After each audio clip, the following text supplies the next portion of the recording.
Good evening, everyone. You are on my art channel, See Nor Art. My name is Kat. I'm very happy to have you all here with me this evening. I'm excited to have you all.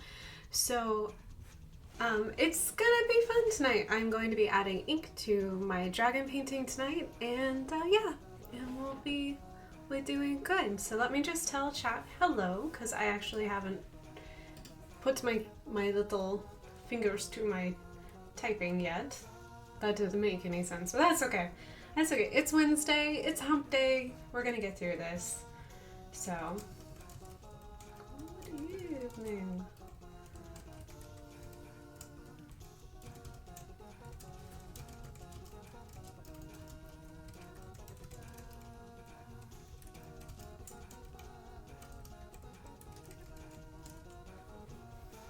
Okay. Alrighty. Okay. Alright, so what I'm going to do is I've got my little guy here. I've got my brushes. So what I was thinking is that I would go ahead and start adding ink to my dragon and to the background and various things, just to really punch forward the saturation, because I want it to be super colorful. If you weren't here for last Wednesday when I started this, my inspiration for this piece was that I really wanted to have something that invoked imagination, more dreamlike, childlike, most definitely, and that kind of sort of like had an itty bitty part of like a story, although I haven't really gotten to the story part yet of this drawing, but maybe as we continue to work on it, I'll get a little bit closer.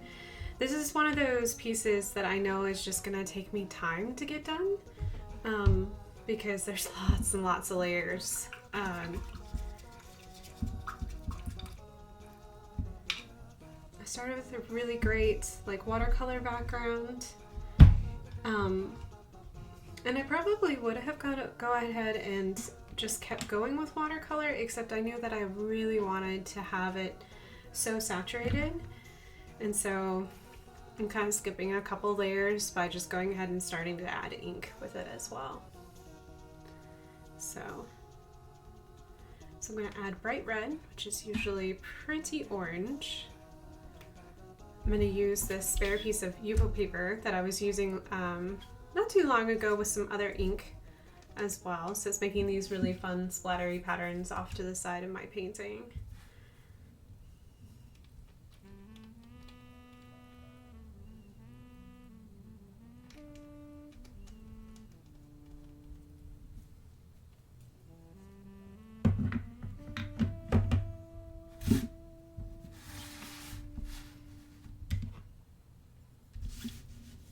So when you're working with ink, it's always good to have a separate set of brushes that you use just for ink, and that your watercolor brushes don't do ink, because of the chemicals that are inherently in ink. It's not good to have them going back and forth between watercolor and ink. So I always have different brushes that I don't really like.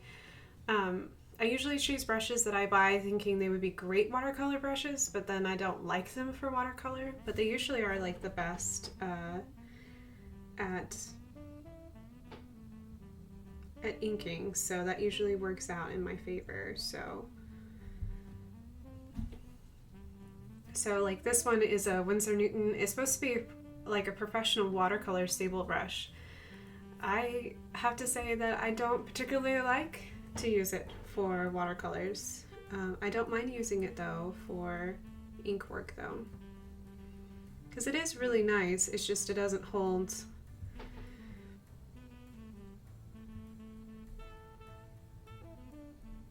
So what I'm going to do is it doesn't hold water like I would like it to.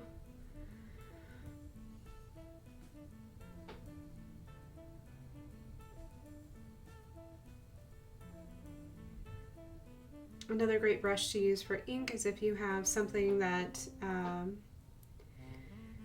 is getting a little hairy, a little wild, and that way you can just go ahead and use it for ink as well. Sorry, for some reason my phone thinks I'm talking to her.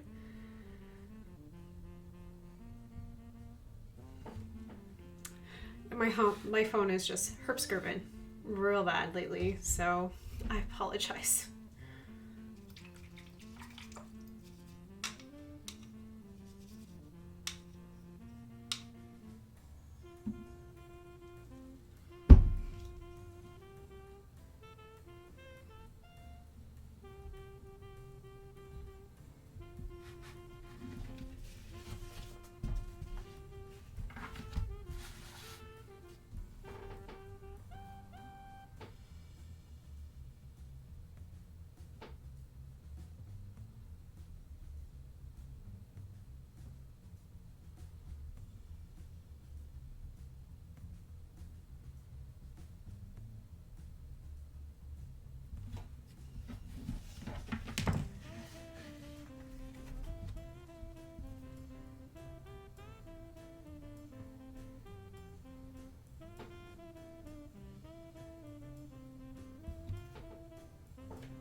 Here.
I hope you're all having a fabulous Wednesday.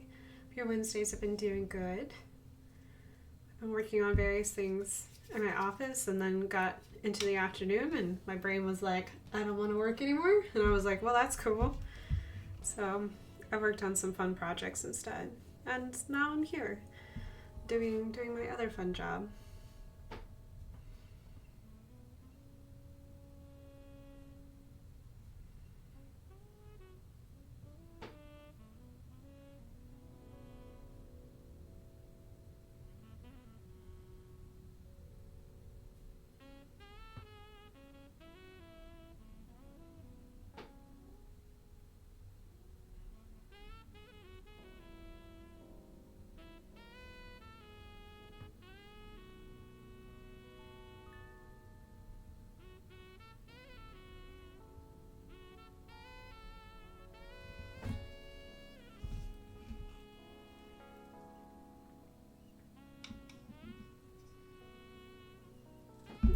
Scooch that forward a little bit. Been adjusting things like my cameras and everything, trying to get better angles on my cameras, because I've noticed that I'm trying to get my overhead camera as flat as possible, which seems to be a challenge. I haven't quite gotten it down as perfect as I would like, but I'm hoping with time I will get it at an angle that it won't make. Because I noticed it when I was doing my crow piece. Let me move my extra brushes out of the way. When I was doing my crow piece last week, I was like, man, my circle looks real wonky. So the circle that I used for the moon. And the crazy thing is that I used a compass to draw that circle. So I knew the circle was spot on.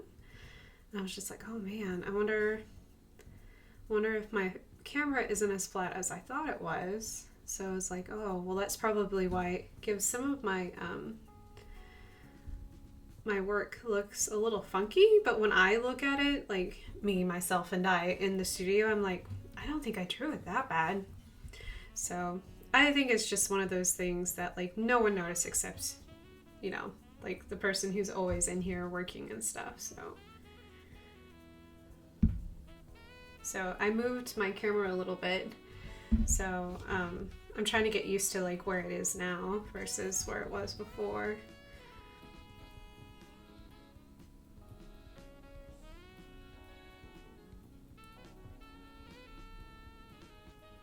Because I know there's a lot of artists on Twitch and on YouTube who won't move their paintings at all. They'll just like somehow manipulate their hands into painting where the painting is always facing the same direction. But I unfortunately can't do that. I have a natural shake to my hands. I always have had a shake to my hands ever since I was very tiny, very, very, very little. And so I already know that if I don't take care of my hands, I may lose my ability to be able to use them. And since my work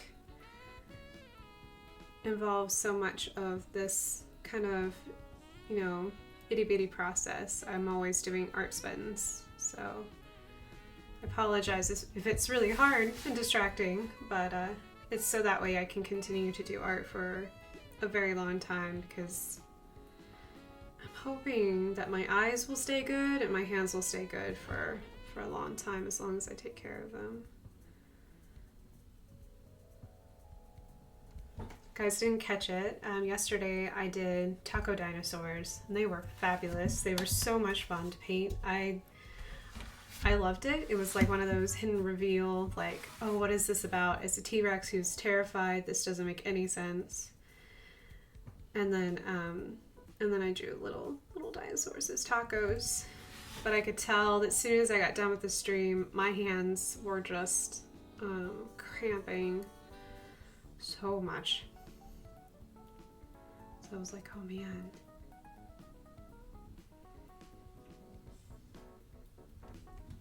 So I know I'm gonna do dip pen with this illustration too, because it's just perfect. It has that childlike feel. Dip pens are perfect to add that extra layer of like of depth to it all. But I was like, man, I'm gonna have to just wait off on that and just really just punch up the colors. We'll see. I might get to a point where I'm just like, no, we'll just dive into the dip pen. It'll be fine.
So I may have already told this story, but I was watching this artist on YouTube, and she was talking about how, like, 2D art is a lot like 3D art and sculpting, because you're sculpting out, especially with watercolor, because you go from lightest areas to darkest, and how you're trying to keep those light areas alive, which is soup's hard to do.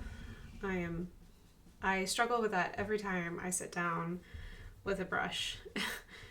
I'm just like, okay, because really love dark colors, and it's easy to get like overly excited by it all.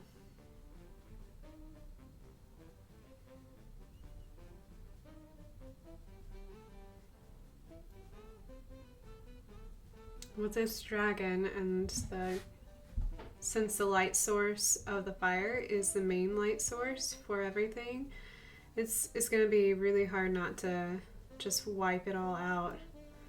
So I'm going to have to be really careful.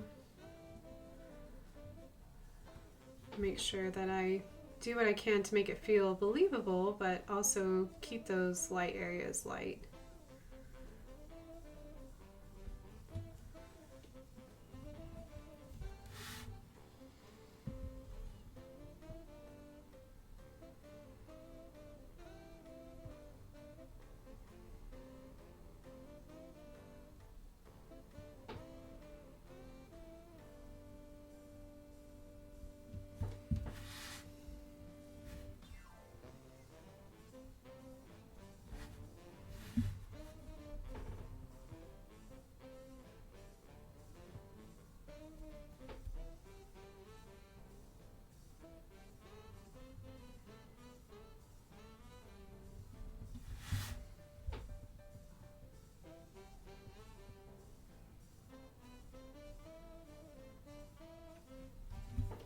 Especially since I'm a huge fangirl of red. I love red. I have so many red kitchen appliances.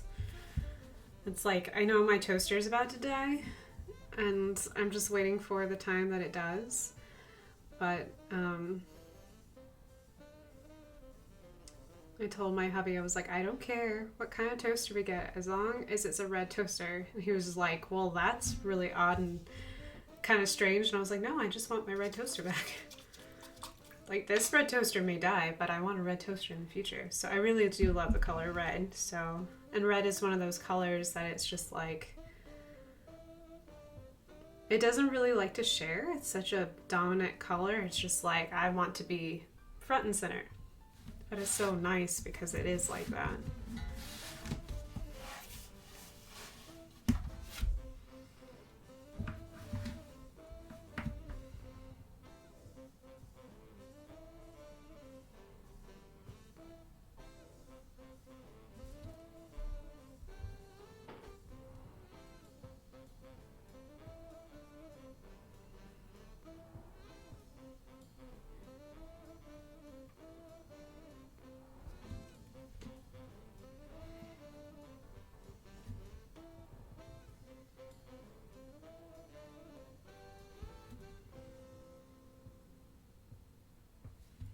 And I chose red for my dragon mainly because I really wanted to make sure that it felt large. Like, it just impressed you with the amount of size. That was the reason for the choice of the mountains, is because,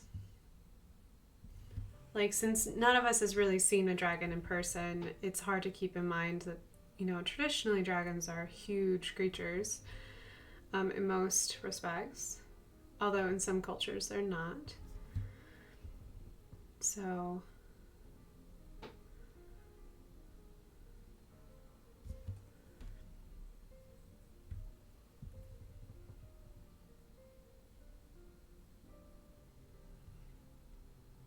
it's kind of like when you don't live by the ocean and you didn't grow up by one, you're not very familiar with it. There's something really like awe-inspiring. I can remember when the first time I went to San Diego, I was walking. Our hotel room was kind of close. We just had to like cross we were going to the aquarium, and our hotel was on the other side of the campus. And so basically you walked across the university and then made it over to the aquarium. It's quite a bit of a walk in retrospect, but I can remember walking towards the aquarium, and we had just gotten past the university and we're walking down a hill. And of course, if you've been to San Diego is very hilly in my opinion. Since I haven't been to San Francisco, I don't know in comparison if it's more hilly than that. But if you've been to Kentucky, you just double the size of the hills, and basically it's very similar to Kentucky. And I can remember walking down a hill and thinking that I was looking at the sky, because I wasn't really looking up. I was kind of watching my feet, making sure I wasn't walking on anything or tripping over, because all the hills are pretty steep. And when I looked up and I realized what I was looking at, I was like, oh my gosh, that's not the sky. It's the wrong color, and it was the ocean. But because the hill was so steep, and because of where I was on the hill, it looked like it took up so much of my field of vision that I would have to look up and crane up to look at the sky. And it's moments like those you realize that you're really, really small, and the world is very, very big, and there are giant things out in the world. And I think sometimes we forget how tiny we are until we get a chance to see something that makes you go, man, that's really big. It just makes you feel really tiny. I don't think this illustration will accomplish that, but I kind of want to capture some of that feeling of being like, geez, this dragon's really, really big, and I'm really, really small. So, as I know I mentioned it last week, but the inspiration for this dragon was mainly from my love of The Hobbit by Tolkien, and he has beautiful illustrations that he did for his book, and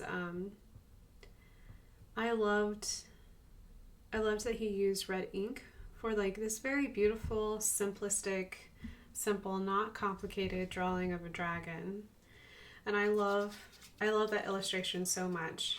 I met an artist, and she's extremely wonderfully talented, but she has that dragon on her shoulder, and I was just like, man, I'm not usually tempted to get tattoos, but I would be very tempted to get that particular tattoo just because, I don't know, I grew up reading The Hobbit since I was a teenager.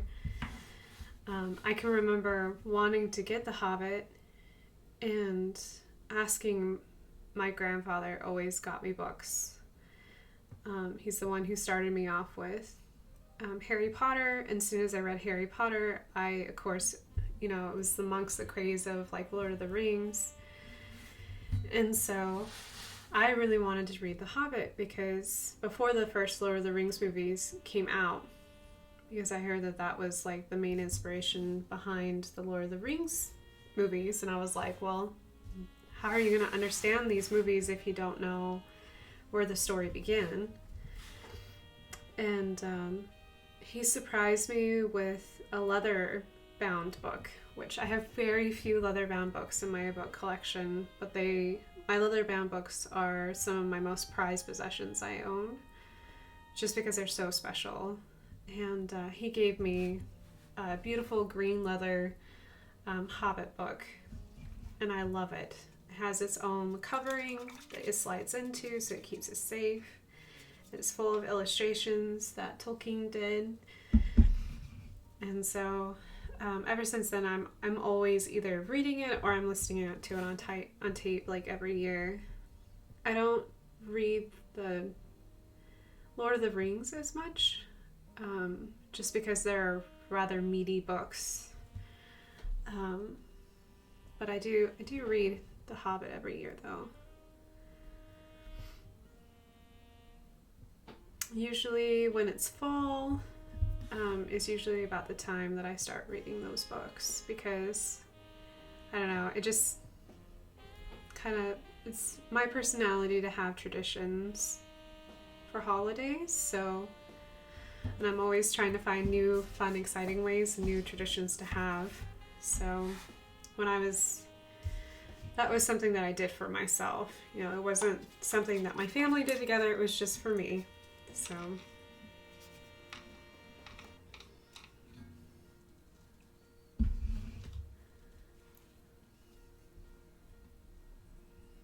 it's just like when I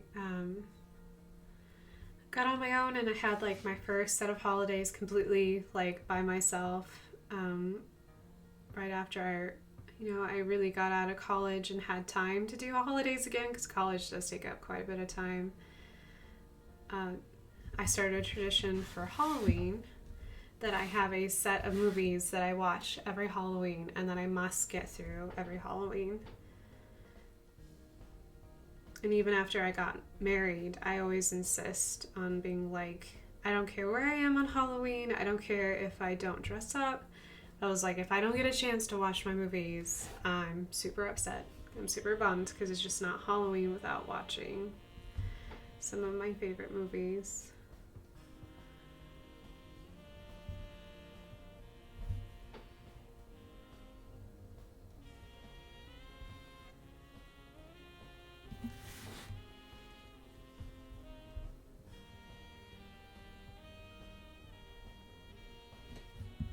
Just like having cookies ready on Christmas Eve is something I always like having.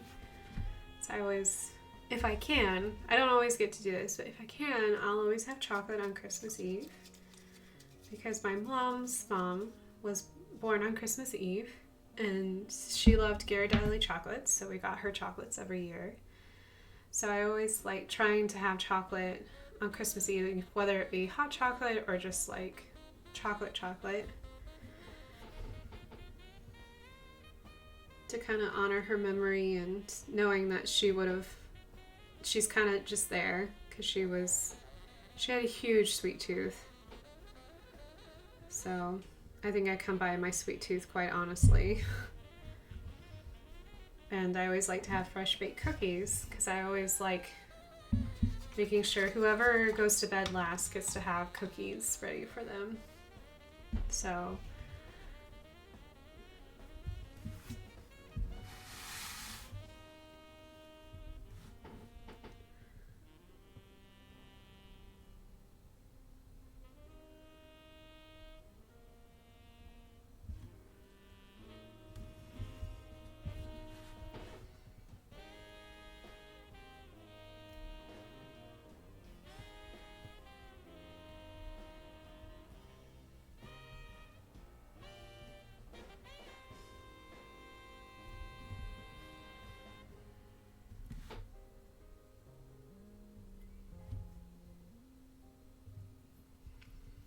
I can tell that the weather is going to start changing again. I think that's why I'm having all these nostalgic thoughts and everything. It's because the weather is starting to show it. You can kind of tell that the temperature is... We're still pretty warm here. We've been definitely staying in the 80s. I think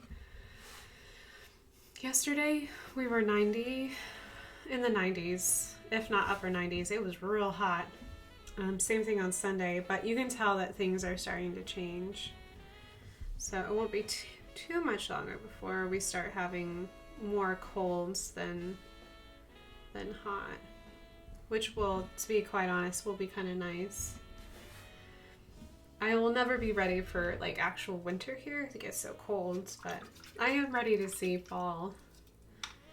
I'm ready to pull out some of my decorations for like Halloween and Christmas. I need to get like a giant turkey or something for Thanksgiving, because I feel like Thanksgiving just kind of goes by the wayside, even though I don't eat turkey for Thanksgiving. I'm actually one of those weird people that I don't like turkey. I like turkey like in a sandwich, but the idea of doing all that prep work for such a large bird, especially since I rarely feed more than maybe myself and my husband, I'm just like, that's a lot of work, and I never do it right. I always seem to make my turkeys dry. So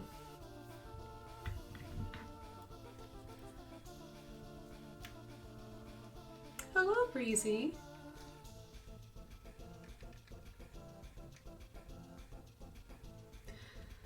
like the vibe of your stream. It's so peaceful and homey and positive and adventurous. Yes, that's what I was hoping for. Good. I'm glad you're getting the. It's quiet. I'm thinking I need a little quiet in my life. It's been crazy this week. It's been really, really busy. So hopefully, maybe you need some Zen time yourself, and hopefully this is Zen for you as well. It's like I've been thinking. I was like, man, I really need to do yoga, because whenever I feel like all this energy from just the week being really busy and then having things like your tree falling down and stuff like that, like, man, I really need to do yoga. So, but for this evening, my yoga will be my painting. So we'll find Zen time.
I'm always amazed how watercolor paper handles ink.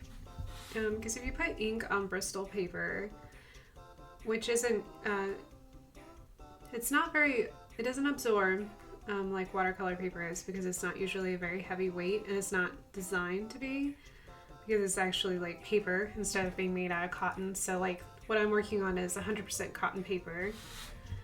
So it always amazes me what cotton does to ink, because when you're laying it down, like when it's wet, you're like, oh my gosh, this is like super saturated, and you're kind of thinking to yourself, wow, did I make a mistake? But then it never ceases to amaze me how much like the cotton wants to absorb it. And so then you're kind of like, when you let it dry for a little bit and the paper starts to pucker a little bit, you're just like, oh, okay, well, it didn't really darken as much as I was expecting it to, because it doesn't match the saturation once the cotton fibers get a hold of it, and the cotton fibers are like, oh, moisture must absorb.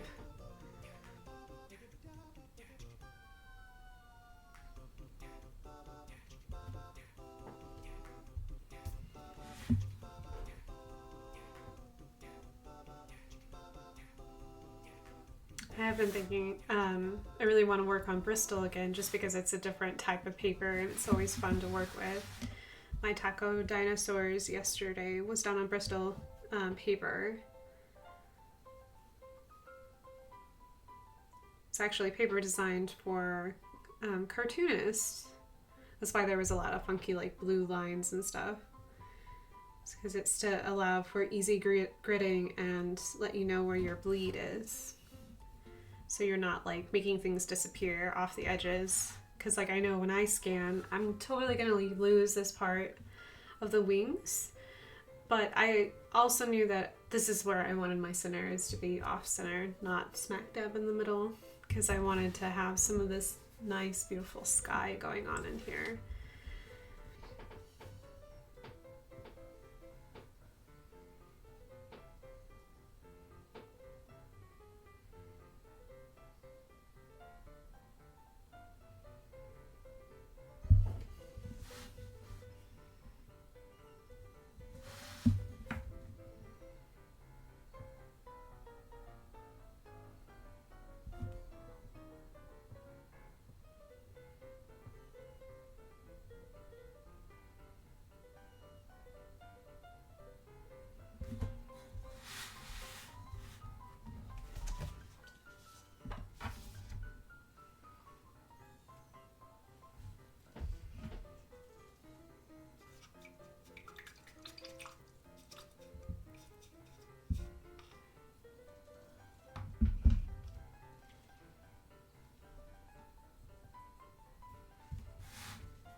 This song cracks me up.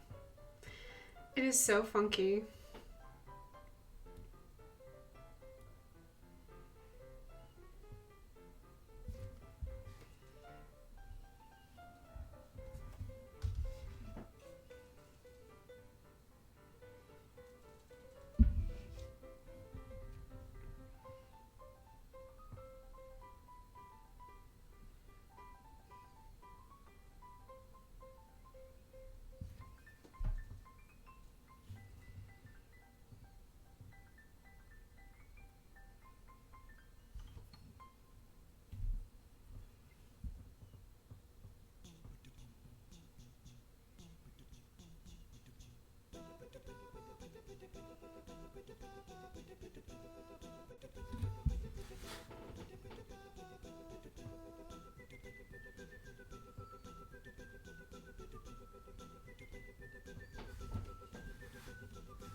So I'm going to switch colors. I'm going to go from red to yellow.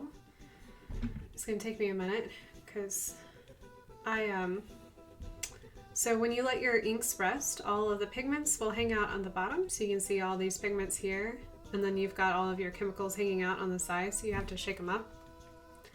Otherwise you won't get good distribution of pigments because all your pigments have settled down to the bottom. I will eventually need to replace this set. I got it for Christmas 2 or 3 years ago. I was super excited to get it. It was one of those gifts I was like, oh my gosh, I can't believe someone gave this to me. It was a really great gift.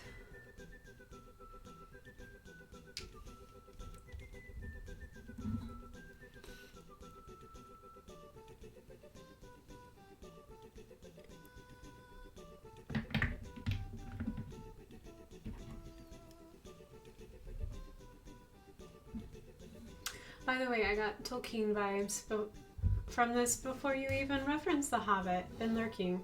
Lurking is fine. I don't mind lurking at all. And I'm glad that you got Tolkien references because that's where I was going. That's where I was headed.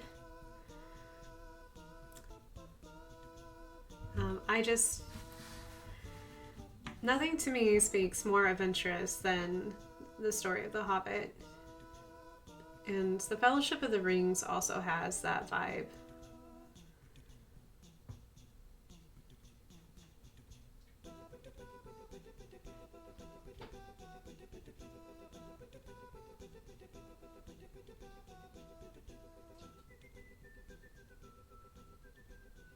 And I'm also totally enthralled and in love with the idea that somebody in his 50s goes out and has an adventure.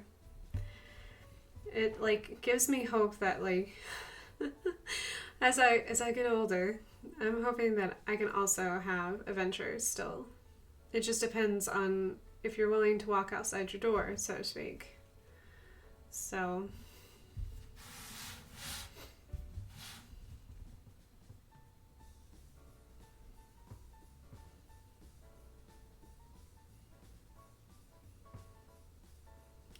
activating some of my blue. That's okay.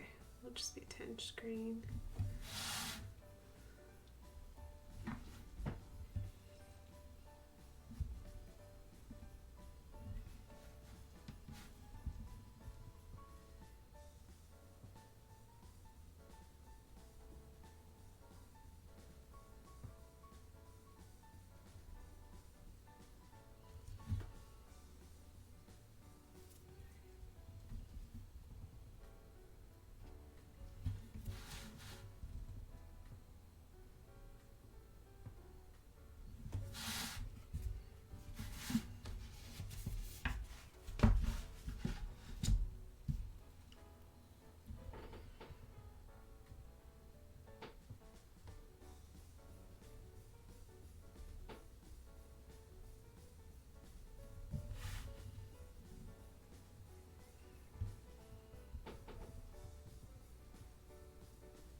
Yeah, I'm starting to realize that there are lots of adventures that I want to go on, but I won't be able to do them all when I'm a wee lass of a thing. So I'm gonna need to stay adventurous for as long as I possibly can, because there's just so much that I want to do that I don't particularly have the funds to do so right now, but that might change in the future if I'm smart and I keep it in mind and splurge when I can.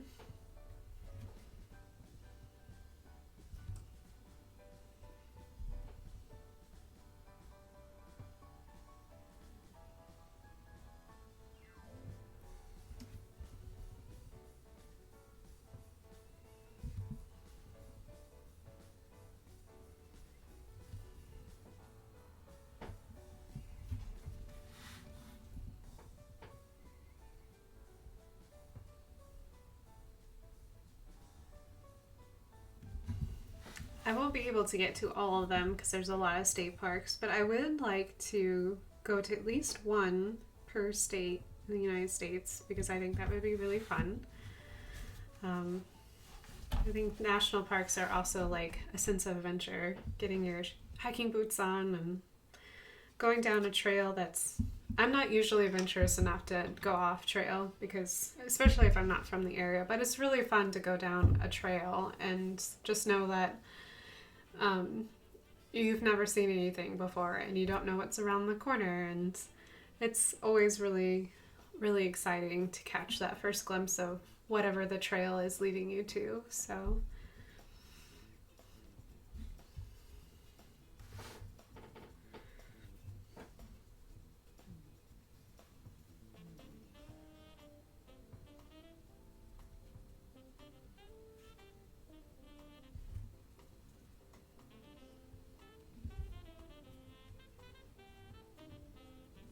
been recently adventuring in my own neighborhood. I live in the hills of Rio Rancho and it's really beautiful. I bet it's really pretty.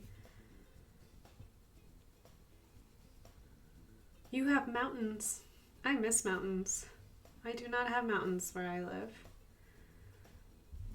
I bet the hills are really gorgeous, especially with the wildlife too, because I bet you have little pockets of like really wild areas. And I think those are always fun to explore and get to see who's hanging out.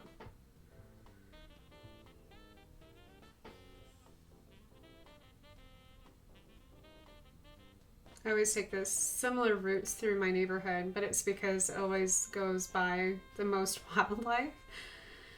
So, because I like watching and seeing like different times of the year. I have different types of ducks that hang out in the ponds. There's different types of trees that invite different types of insects that I always like to go by and see if they're there. Especially by neighbors' yards that promote lots of flowers, because you will get a mixture of both insects and birds.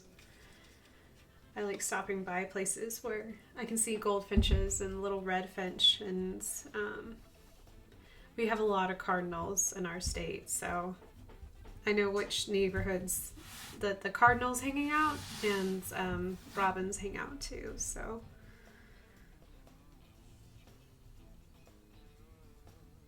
but I'm always excited when my finches are in town because they don't stay all year round because we get too cold, so they end up leaving. So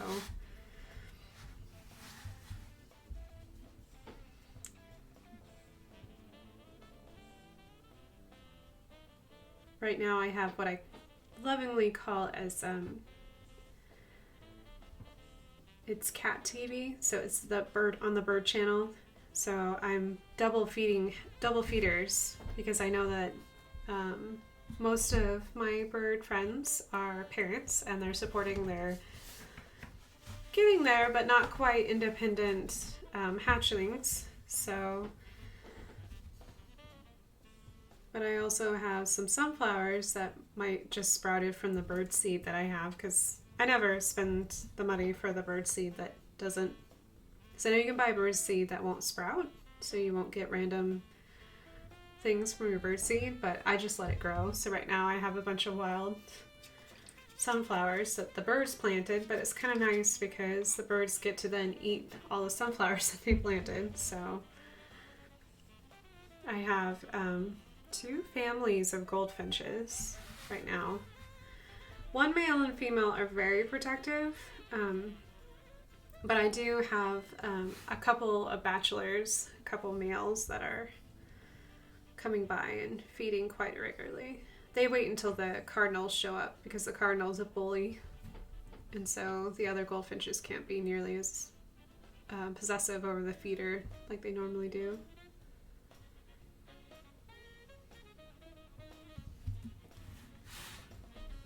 Bird behavior is fascinating. They've got a system down.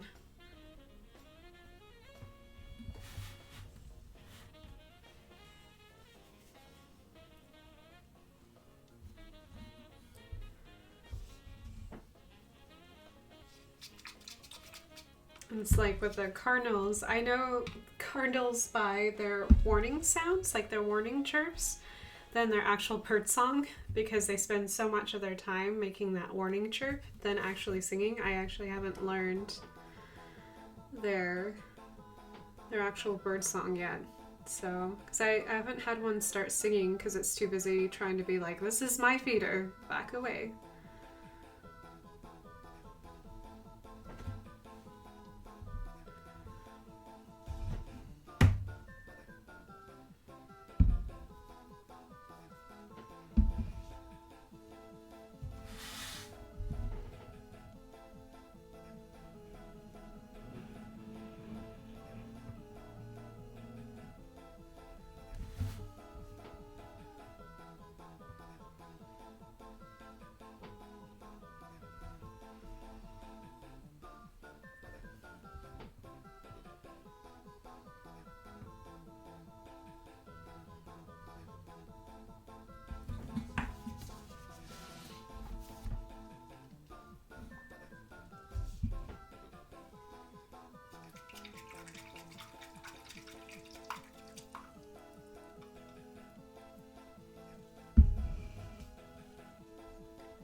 You have a mini window into bird life. I too.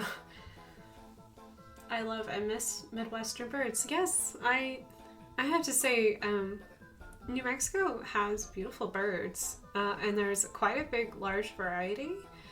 But because of the nature of living in a desert, I've noticed that they're not nearly as social creatures because they're literally in survival mode most of the time. So it's interesting in the Midwest because there's a lot more food and there's a lot more access to water, so the birds can just kind of relax a little bit and then have the social hierarchies going on.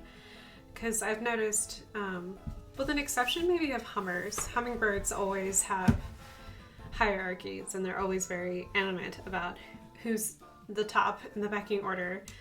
But the other birds, they just seem to be like, oh my gosh, there's a feeder. Let's just share and share alike because there's not a whole lot of food to go around. Because when it is abundant, it's great, but that abundancy can go away pretty quickly. So it's been really fascinating to get to learn. Also, like the Midwest has really cool species of birds that like I never seen before until I moved here. So, hello and welcome. Thank you for hosting my stream, Rex Triangle. I appreciate that. You're awesome. I appreciate you.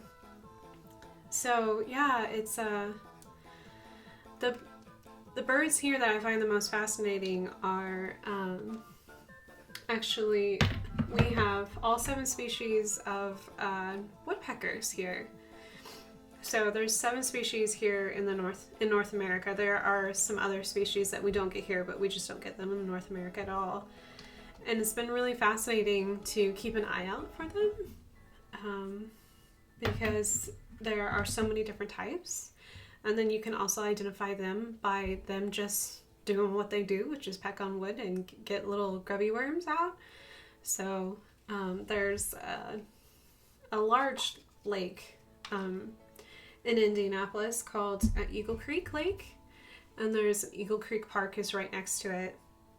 And so I've gone several times to go out to the park, so that way I can just listen for different types of woodpeckers, because each type of woodpecker has a different sound.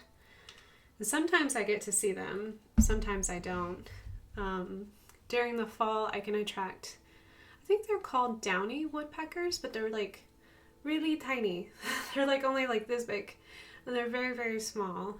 And they're like, they look like if a tree is getting snowed on. Like, they're really pretty soft gray with speckles of white. They're just so gorgeous. So, in case you didn't know, I really like birds. I really like wildlife, so I'll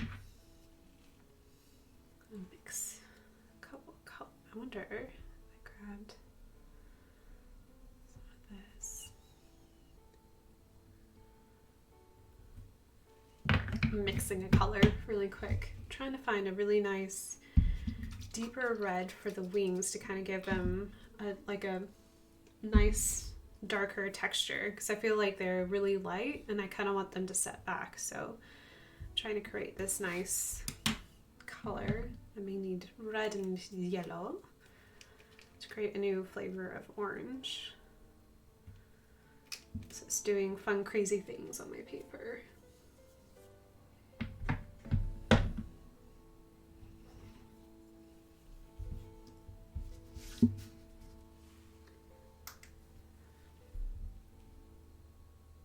Yeah, thank you for the host.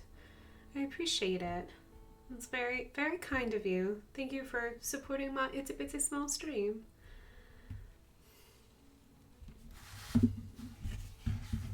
I had never seen that alert before. I was like, ooh, it's a star alert. I had never been hosted before, so you're my first host. I appreciate that. I had forgotten that I had chosen that quirky, goofy looking star, which just made me happy. For most of my alerts, I just found whatever was the goofiest and was just like, this is it. This is perfect. Ooh, this is lovely. It's very burnt orange.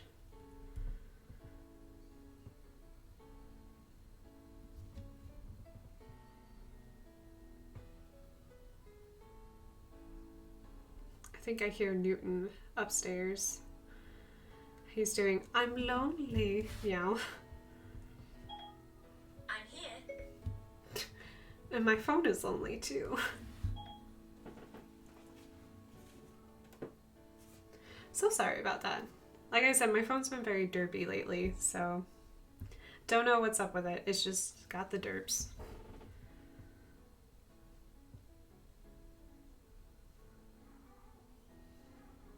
Newton, I hear you, buddy.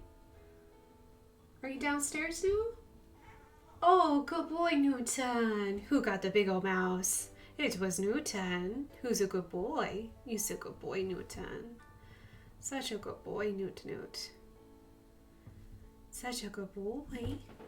Yes, you are. You're a good boy, Newt. You're such a mighty hunter. Thank you for bringing me that mouse. Such a good boy.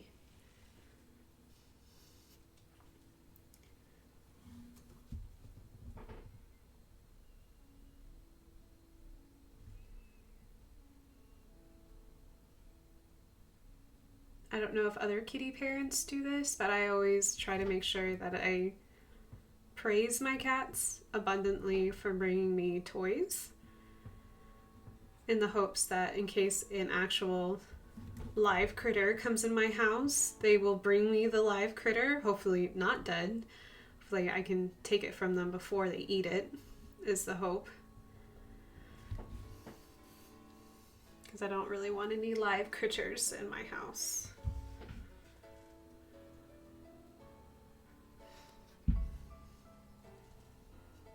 Newton has brought me a live critter before. When he was a kitten, we were in our first house and we were doing our first fall in the house, and Newton was maybe 4 months old at the time.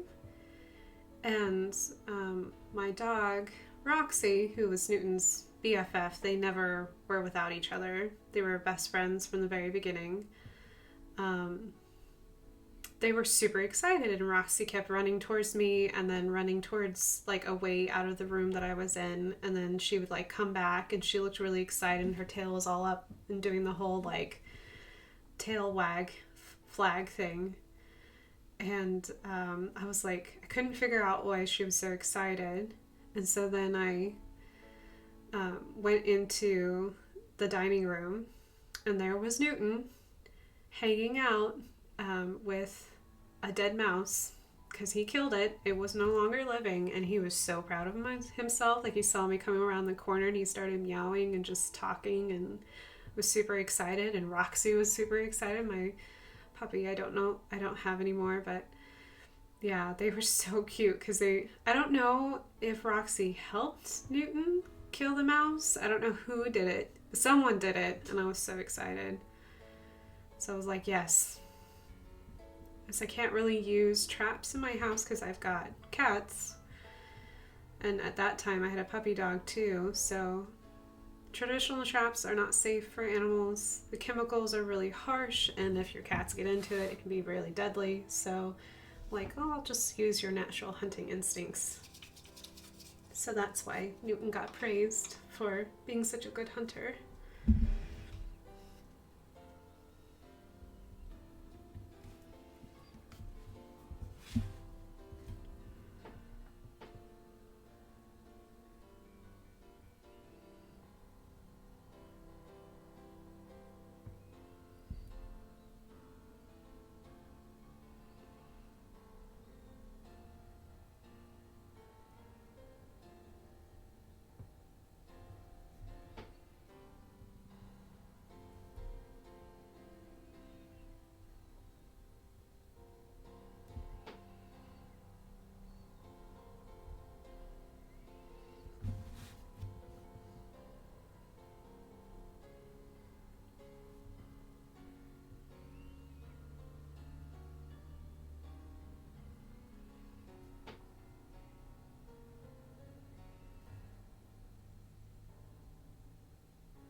Oh, I just splashed water on myself. That was lovely. It was sploosh.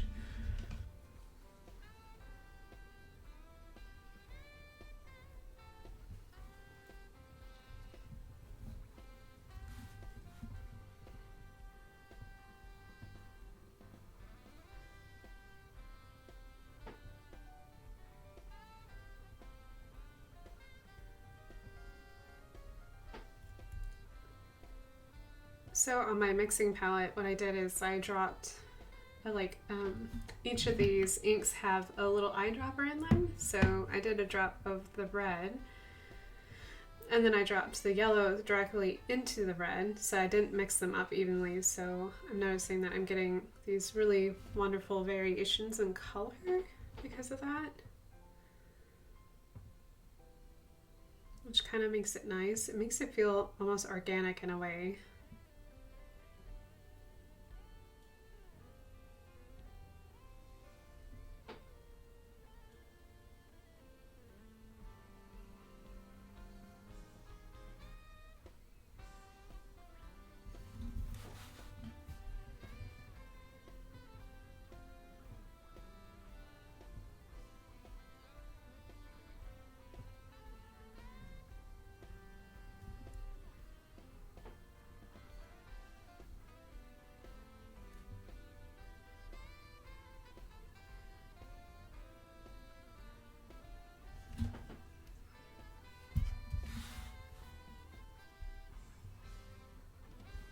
And I like leaving the little pockets of little color bits of color because it makes it feel like there's little, it's like a pebbly texture. So I never imagined dragon's wings being smooth. I don't know, I always imagine them to have quite a bit of texture to them because they would have to be quite industrial. Like they would have to be very strong tissues and skin. So just the sheer size of dragons and the amount of like muscle mass and the upthrust, even if like dragons had like bird bones and they had like hollow bones, it would still take quite a bit to get them up out of the ground. Not impossible, of course. Thanks, Newton. But also, it's kind of like getting a bomber off the air. You gotta have enough wingspan, enough thrust to get it going, so.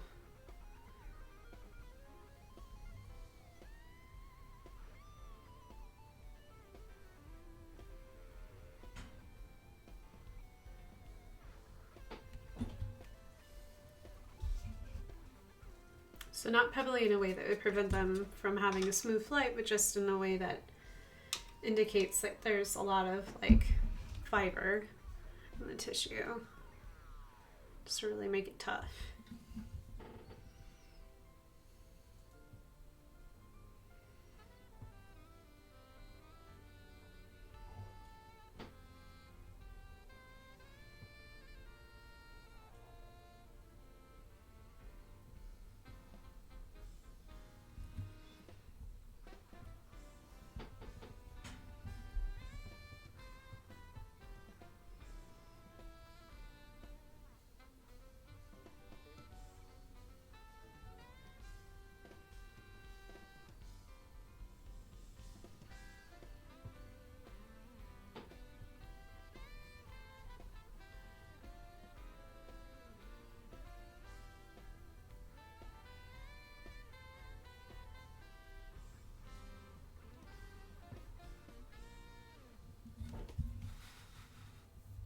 May have been painting off camera. So sorry.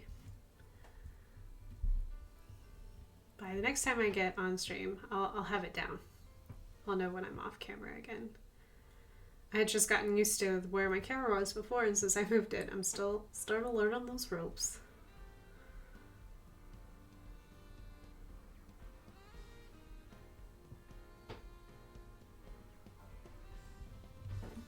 So I'm hoping now, like I moved both cameras, so I'm hoping not to hide anymore. It was like, I was hiding a little too much before. Need to not be shy. Need to be in front of the camera.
almost didn't recognize this song for a minute. I was like, what song is this? Now I do.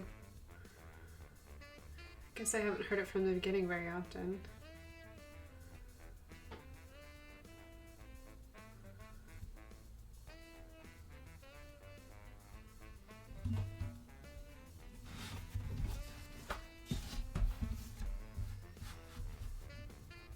Okay, that helped a whole lot.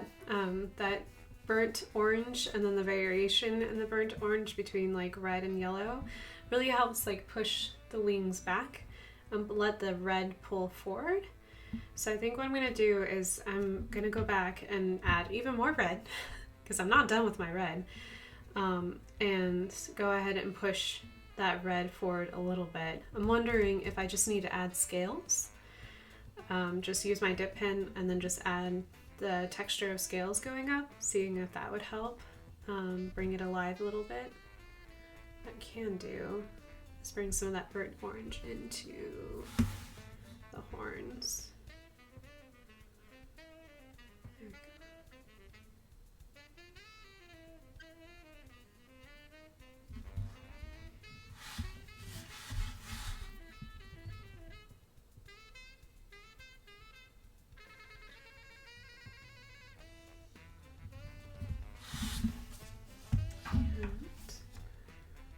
And bring some of that burnt orange into this part here.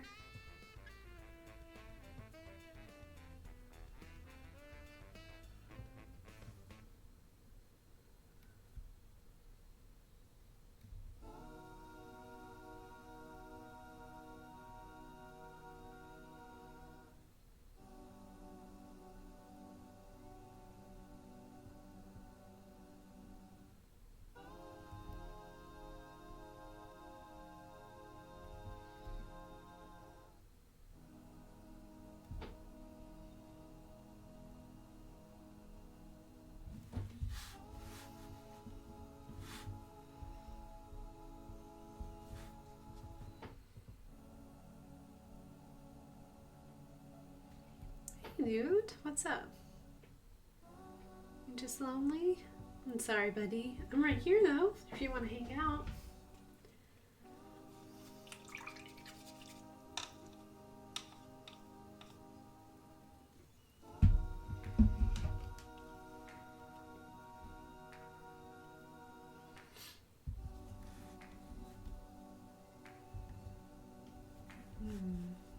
Decisions. So there are so many decisions to make.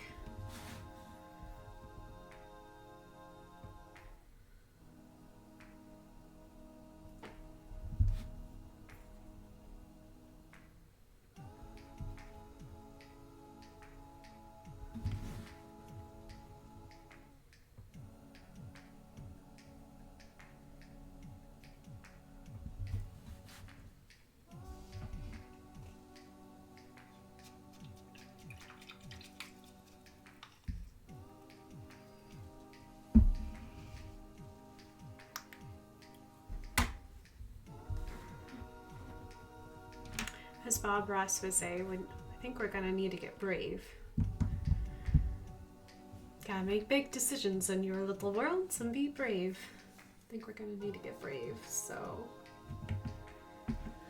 let me see if I've got everything I need for my dip pen. Now I've got my handle here. I think I am gonna be brave.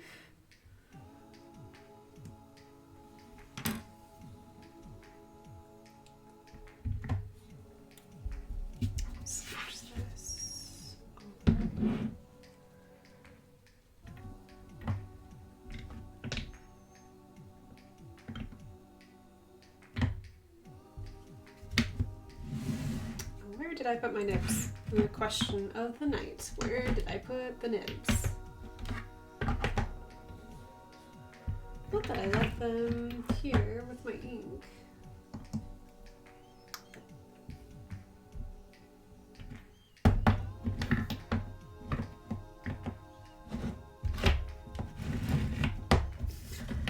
Oh, there they are. Okay.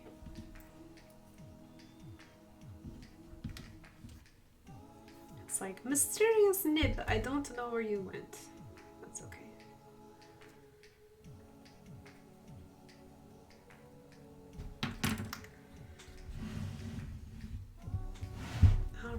nib has been found. Just need a safe place to put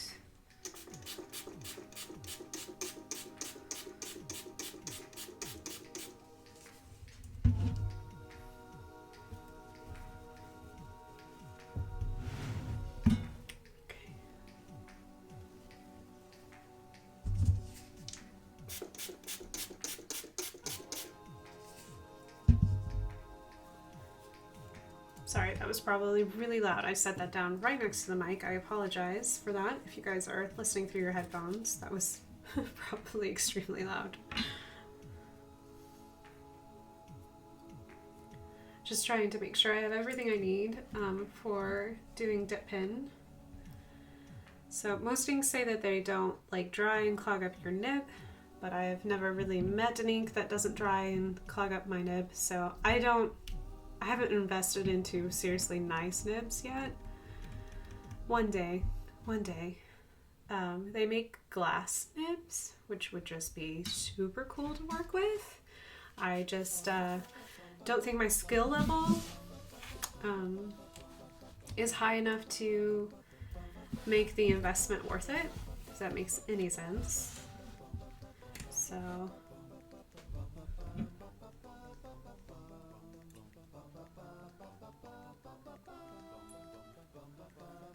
let's see.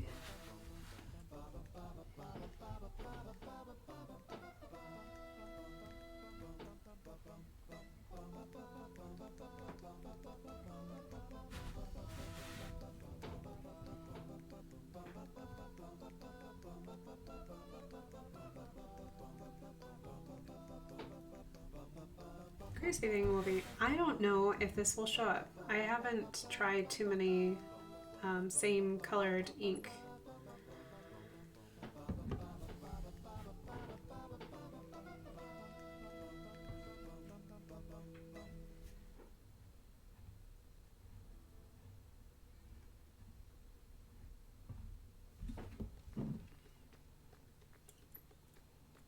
Hello, Ada.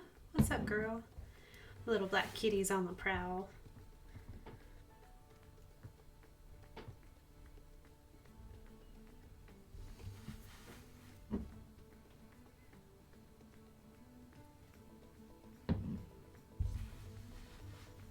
I'm not sure if you can even see that quite yet. I can see the reflection, but I'm not 100% sure in the really, really dark red parts if I'm even going to be able to see it.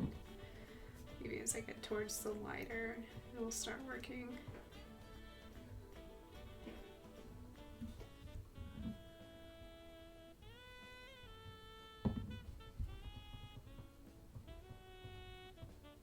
So my cat mom senses are tingling. I'm pretty sure some of my cats are about to bust it down. Like it's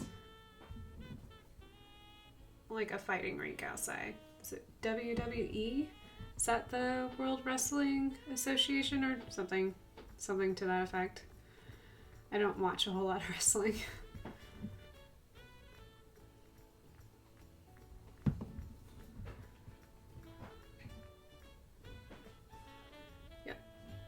Something is being destroyed right out of my visual range. Can't do anything about it.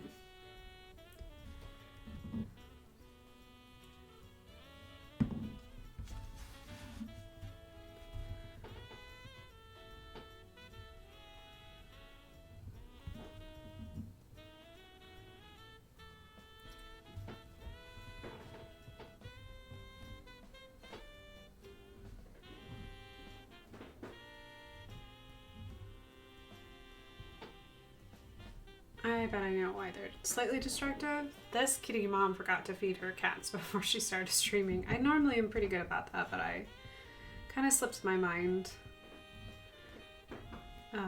Because I was about to get started and get going, and I turned on my face cam, and I had adjusted it to being hopefully in a better viewing experience. And so then when I went ahead and turned it back off because it was way too early and I didn't want it to get terribly too hot. Because I use a digital camera, like a digital SLR camera, for my face cam, and I was worried that so it just gets hot when you use it for long periods of time, and I don't want to burn anything out because it's a really nice camera. So when I went to go turn it back on, the camera turned on, but for some reason my Elgato was not receiving any signal. And I was just like,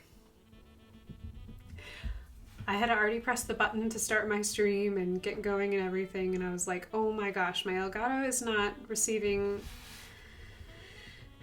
any feed out from the digital SLR camera. And I'm just like, okay, all right, well, here we go. How to do this on the fly.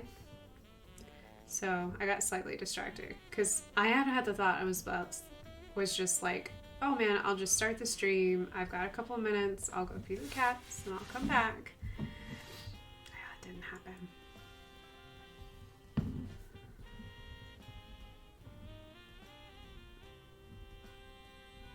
Thankfully though, it was super easy fix though.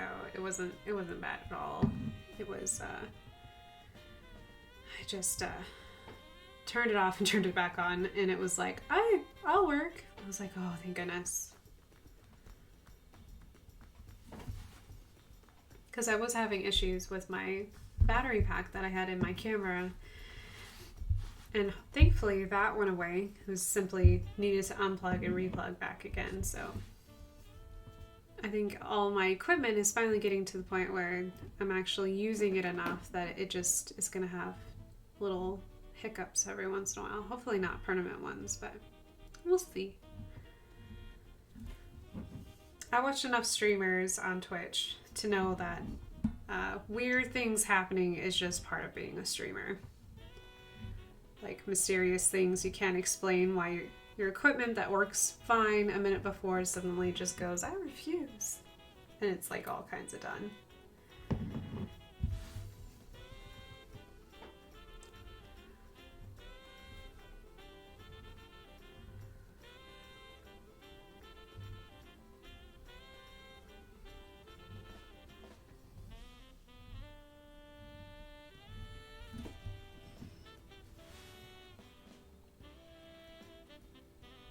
So I think being brave was a good decision. I don't think that you can really see the scales on the really deep red parts. Deep red? That was a weird word that came out of my mouth. Not sure how to correct that. On the parts of the dragon of the highest contrast, meaning shadows. There we go. That sounded intelligent. Woo, go me. We're only halfway through the week. Only halfway through the week. I'll get there. I'll get there.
feel like the music tonight has been an adventure all in itself.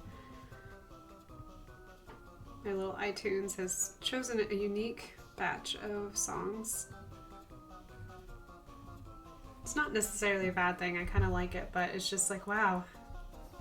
If I was picking out songs for myself, I wouldn't have combined these together, but I kind of like it together.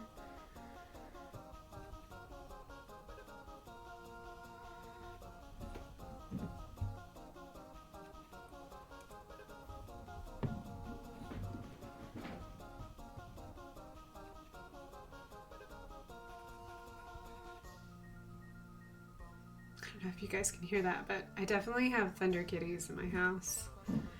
That's what I call it when my cats start like peeling out, just running up and down, having the zoomies throughout the house.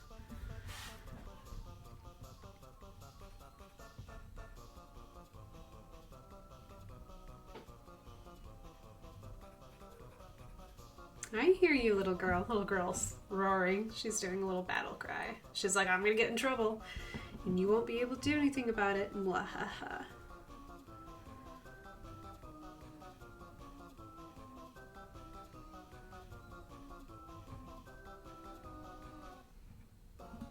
So I can't tell if Ada is just a typical black kitty. She's my first black cat I've ever had. And I have a couple friends who have black cats themselves, but she is definitely unique compared to other tabbies that I've had. Her personality is super strong and very well defined. Even at a young age, she was like Miss Independent. She didn't really care if we were around. She was like, I got this, yo. Humans, cool, sweet, just leave my food and be on your way. But yeah, she's just, if you have a black cat or have had experience with black cats, I'm always curious if her little spunk attacks and like insistence on doing things that she knows is wrong, where the boys won't do it except like on a rare occasion that they just are high on catnip. She will do things we've had the same discussion about multiple times, and she knows I get mad about, like getting on to the kitchen table, which is a big, huge no-no to me. I'm not naive enough to think that when my back is turned, she isn't up there. However, because I clean my counters regularly for that purpose, but I'm just like, why would you do that in front of me when you know it drives me crazy? I do not understand.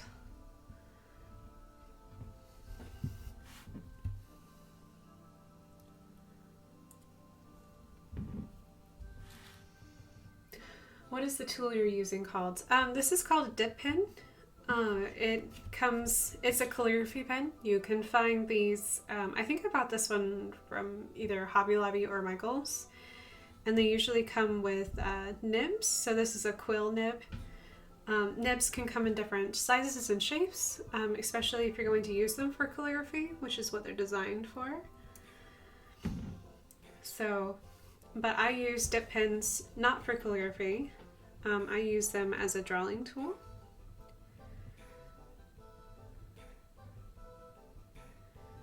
It's a lot of fun. I highly recommend, if you're interested, is just to find a good sale on either. Sometimes they get really good sales on Amazon, or if you have a local Hobby Lobby or Michael's, just use the coupon that they often have for like 50 or 40% off, just to make it reasonable.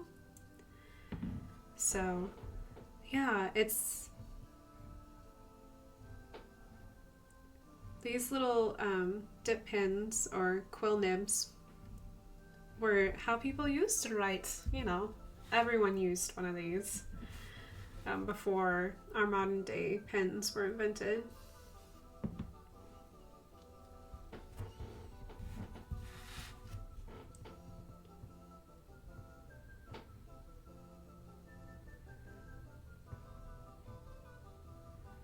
So the very first time I did Inktober, it's been a while now. I forget when the first time I did Inktober. It was probably back in 14 or 15. I don't remember, maybe 15. The whole reason why I joined Inktober on Instagram was because I wanted to learn how to use one of these. And I thought the only way I was going to make myself do it was to buy everything I needed. So I got the dip pen and I got just black ink. And I basically used this implement for 30 days straight. And it was tough. It was hard. I made a lot of mistakes. However, I learned a whole lot. So just like everything that, an artist use, this takes a lot less pressure than you think it is. I carved my paper for the longest time because I was unsure if the ink would actually glide from the nib, and it does. You just gotta be gentle. I was not. I was like a kindergartner and I was smashing really hard. But it doesn't take much pressure to use, and it is a lot of fun because I like making like this texture of the scales and everything it wouldn't be impossible to do with a brush, but you would have to be very, very light-handed and very precise with an itty-bitty tiny brush, like a liner brush, if you wanted to do the same kind of texture. So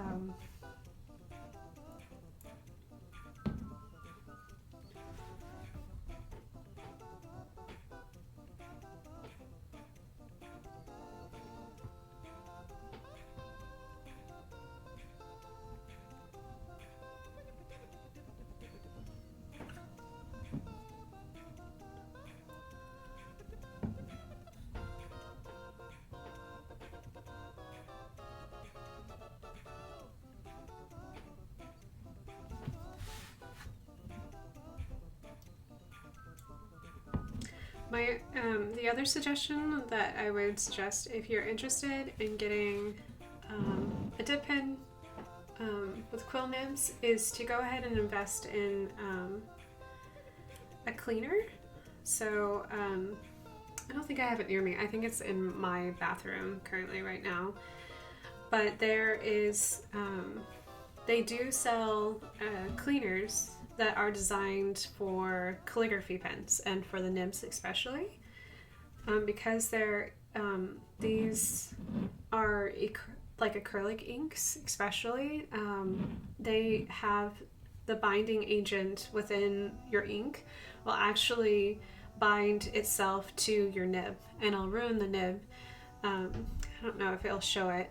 So your nib can move back and forth, so you can dip it into about where the swell is. You don't want to dip it all the way in, and it'll flow down because there's a little itty bitty gap in between this little guy. So that's where that little inseam is. So the metal actually splits. So if you let ink dry onto your nib and you don't get a chance to clean it properly, it will not only, because this is a great example, it'll not only discolor like it did on this nib here, oftentimes you can actually like not be able to use your nib anymore. And since these are not exactly cheap, I learned that the hard way.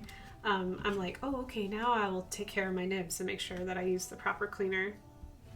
The same thing with artist brushes. It's always worth getting like a cake or some kind of like pink soap, or anything like that to keep your equipment clean. Because the more you keep it clean, the longer you get to keep your equipment. And it's always nice to have your favorite equipment with you because you're comfortable with it, you've worked with it a long time.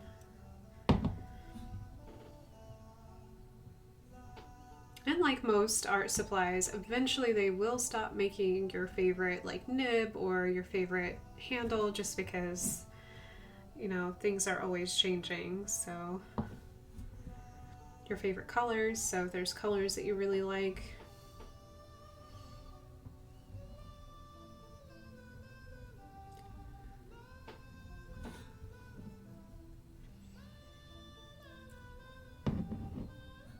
Because things are continuously getting better and better, so things change because of that.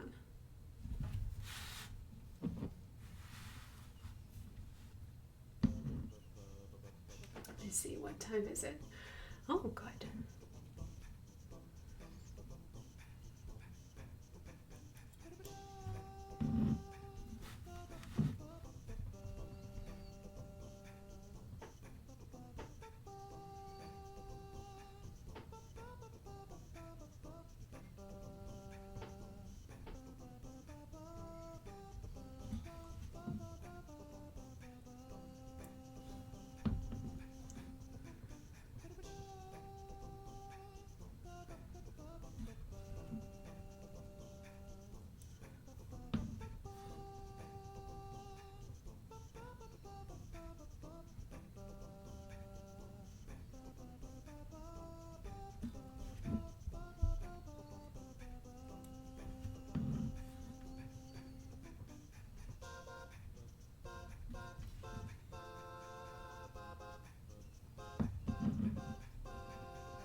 It was in the last stream. I had a couple people who had headphones on, and they were like, "I can hear your." I was using those micron pens. They were like, "I can hear your pen on your paper," and all I can think is like with this particular tool, I bet you really can hear the scratch of my pen on paper. It is a little bit of like feeling a little Harry Potter nostalgic right now, because like there's like, is it the second book? That he's like hiding his homework underneath his like sheets, and he pauses every once in a while to make sure that the Dursleys don't hear the scratch of his quill on paper. It's a legitimate concern. These are pretty loud instruments.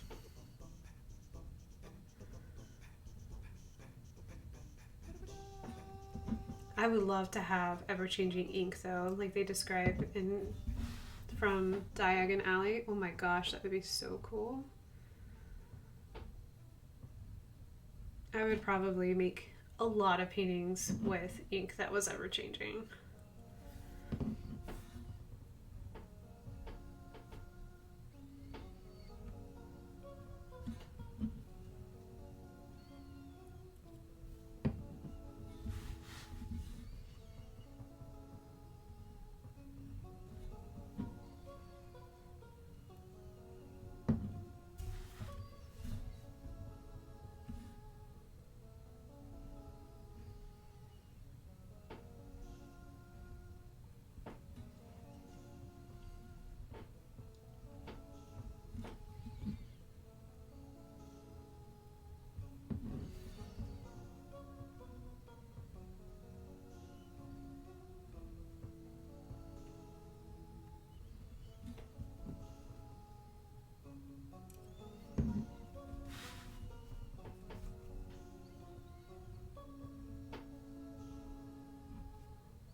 There's a lot of things in Harry Potter that's really cool, but I think the things that I would want the most are the food.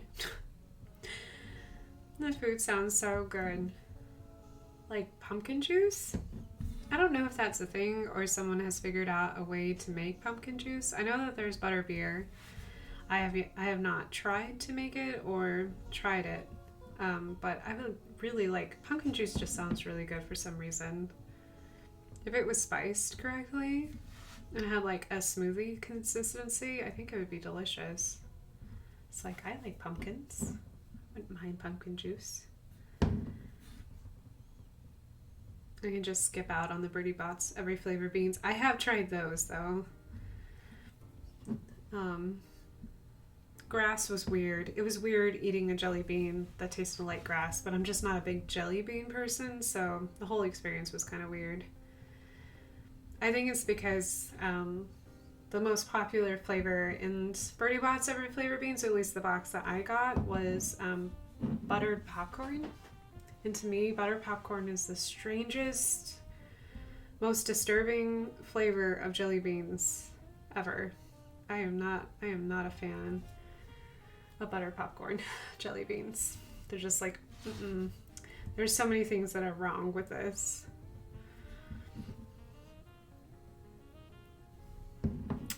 I feel the same way about buttered popcorn as I do anything that's blue raspberry flavored. I don't like blue raspberry flavored things. Also just tastes wrong. Just doesn't taste, well, raspberries for one don't turn blue, thank goodness. But it just tastes weird.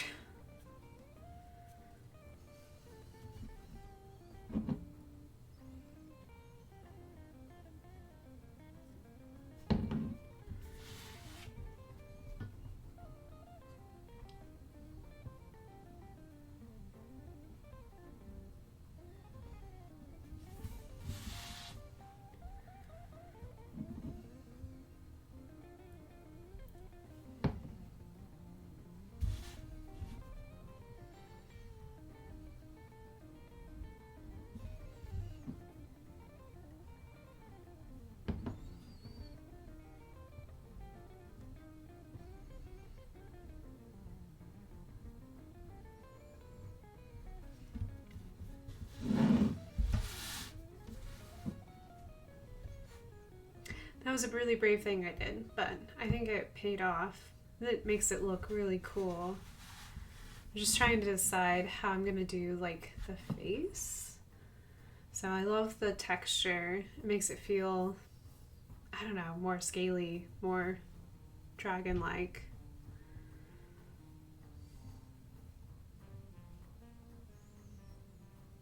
It's like trying to decide if I want to do that for the face.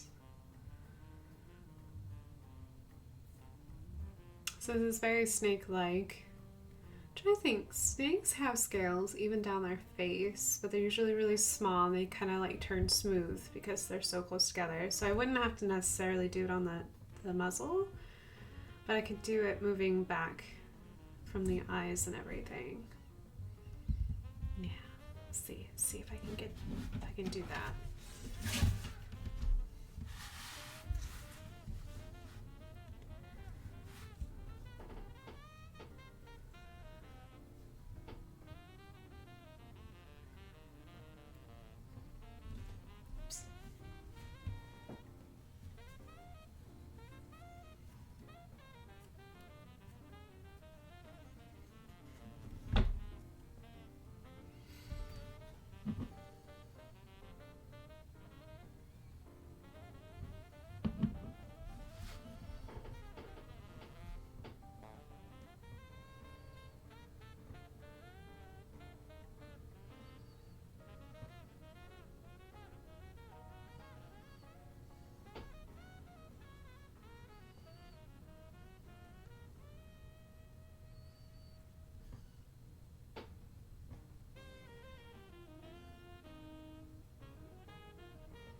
It's another ASMR type stream.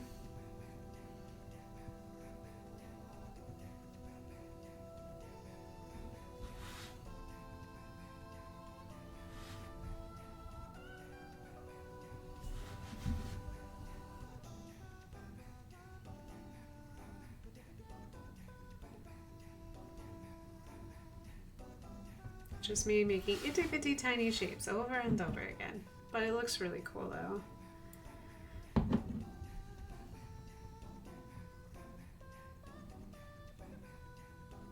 Sometimes I get really spoiled by watching artists on like places like YouTube or even like on Facebook and everything, because they use time-lapse videos and they speed up the process. So then I kind of have unrealistic expectations for myself, because I'm like, oh man, I just watched this artist do this amazing thing in like 10 minutes and it didn't take them any time at all. But in actuality, like, I have no idea how long that video took them, or if that was like a compilation of like them attempting the same thing like multiple times, because art does take time. And I think sometimes with those really cool speed videos where like you can't even see the hand because it's just all happening so fast, it's hard to keep that in perspective. Like, it takes time to do art. And of course, like, with more repetition, more practice, you do get faster. Because, like I said, if I had tried this dragon, oh my gosh, even a couple years ago, it would have taken me so much longer than it is right now. Because over the past year, I've been able to really delve in and do art on a daily basis. So I can tell that I'm getting slowly but surely getting slightly faster. I'm getting to that point where I'm like, oh, I need to learn something. I may need to start a class soon. Because I never want to stop learning. And then in the same vein too, like I want to make sure I give myself time to do what I'm happy with. Like I won't always have like Kentucky Derby winners every single time I set my pen to paper, but I would like to at least I'd like to be a finisher. I'd like to be a contender somehow.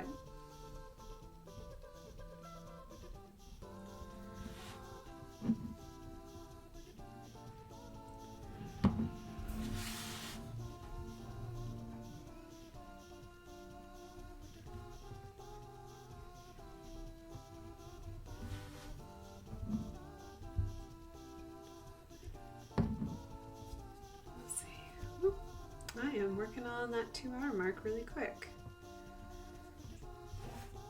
What I'll do is at least, might go a little bit long. I'm at least gonna get these last little bits done.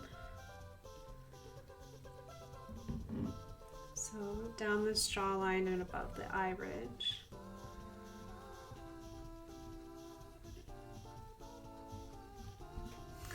I can hear little girl underneath. I don't know if you guys can hear her, but she is chewing.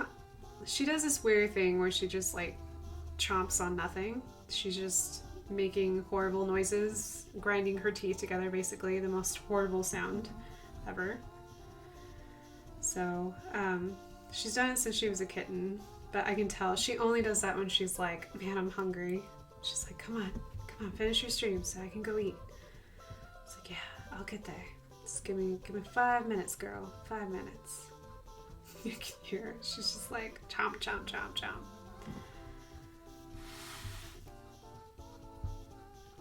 I was watching this one last story before I reach the end of my stream, but I've been watching this anime called Dragon Slayer. It's a really good anime. Highly recommend it if you're into anime. Or not Dragon Slayer, Demon Slayer, excuse me. I don't know why I want to say dragon. It's probably because I'm looking at a dragon. So anyways, so Demon Slayer, of course, is about this boy who slays demons and is trying to save his sister. And there was this one, not spoilers or anything, but there's this one demon that he comes across that like grinds its teeth. Ugh. It was like, I never looked at demons, like I don't like imagery of demons, but it was like the first time that I was just like revulsed. Like I was just like, oh my gosh, that was the most horrible sound ever. It was the sound of grinding teeth. And I was like, oh my gosh, how some people are like scared of skeletons. They just don't know why, or people are scared of spiders, which I understand, but I had the same reaction to how they react to those kinds of things. Like reacting to seeing a spider or seeing a skeleton just makes you go, ooh. Yeah, that noise, yo. The worst noise.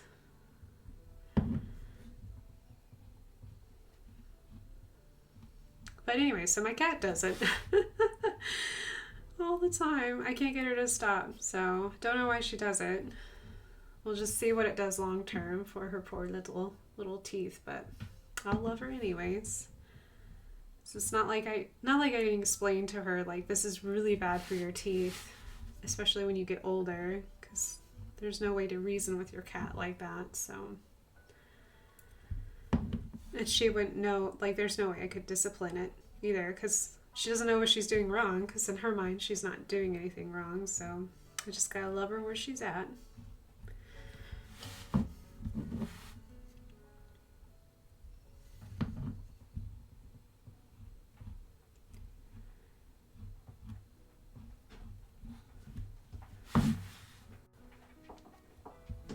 Hey Ada, what you getting into, girl? Getting in trouble?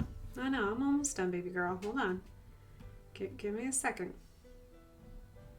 Let me just finish this up real quick. She's like, I will find trouble. My kitty patience is done.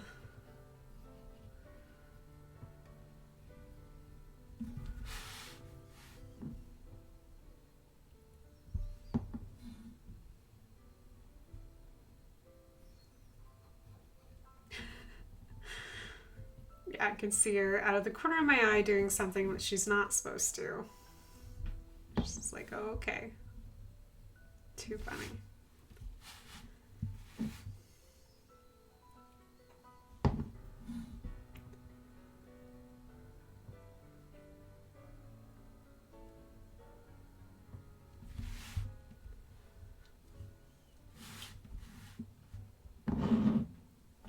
I see you, girl. Hey, hey, don't do that. I think she's still under my chair. Okay. All right.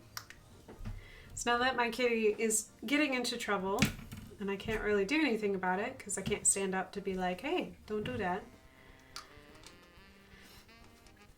Let me tighten that down, remove my nib so I can clean it.